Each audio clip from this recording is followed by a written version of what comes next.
বিশ্ব ডায়াবেটিস দিবসের প্রাক্কালে আসানসোল কেয়ারফিল্ড ডায়াবেটিস অ্যাসোসিয়েশনের উদ্যোগে ষষ্ঠ বর্ষের ওয়াকাথন অনুষ্ঠিত হয়েছে। বিএনআর মোড় থেকে 10টি বেঙ্গল এনসি গ্রাউন্ড পর্যন্ত এই পদযাত্রায় অংশ নেন পুলিশ কমিশনার, জেলা শাসক, চিকিৎসক, শিল্পপতি ও বিভিন্ন সংগঠনের সদস্যরা। সচেতনতার স্লোগান, ব্যানার ও পুলিশের তৎপরতায় নজর কাড়ে।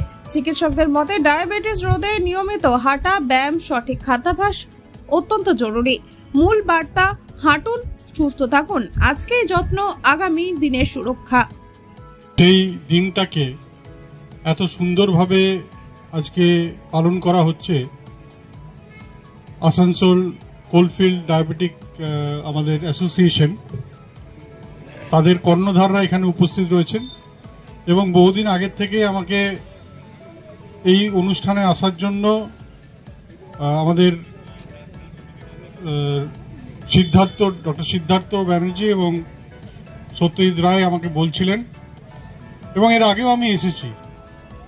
বিশেষ করে আজকে অনেক গুণীজন এখানে উপস্থিত রয়েছেন, যারা আসানসোলের নামি দামি মানুষ এখানে উপস্থিত রয়েছেন, যারা হয়তো আগামী দিনে এই ডায়াবেটিসকে কন্ট্রোল করার যে টর্চ, সেটা যদি তারা সেই টর্চ বিয়ারার হন, তাহলে হয়তো আগামী দিনে আমরা এই আসানসোল থেকে ডায়াবেটিসকে অনেকটাই মুছে ফেলার দিকে এগিয়ে যেতে পারবো।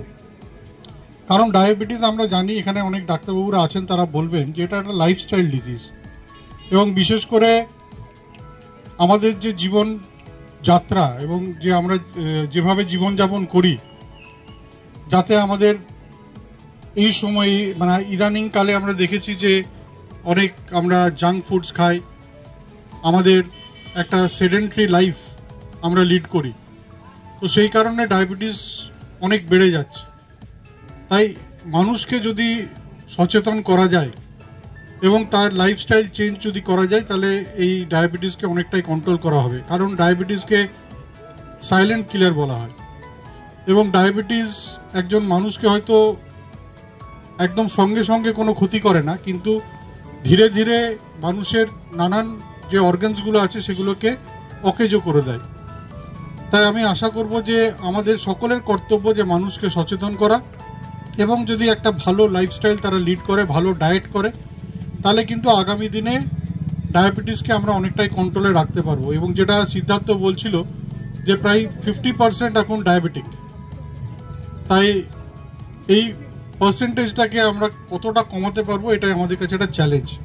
তাই আজকে একটা দিন নয়, আগামী দিনগুলোতে এই ধরনের আরও অনেক অনুষ্ঠান করা এবং অনেক জায়গায় কি যদি আমরা করতে পারি, তাহলে হয়তো অনেক মানুষকে আমরা ডায়াবেটিস থেকে তাদেরকে মুক্তি দিতে পারবো বা তাদের কন্ট্রোল করতে পারবে। মুক্তি তো হবে না, কিন্তু কন্ট্রোল করতে পারবে। বা যারা প্রি ডায়াবেটিক, তারা হয়তো ডায়াবেটিকের দিকে যাবে না।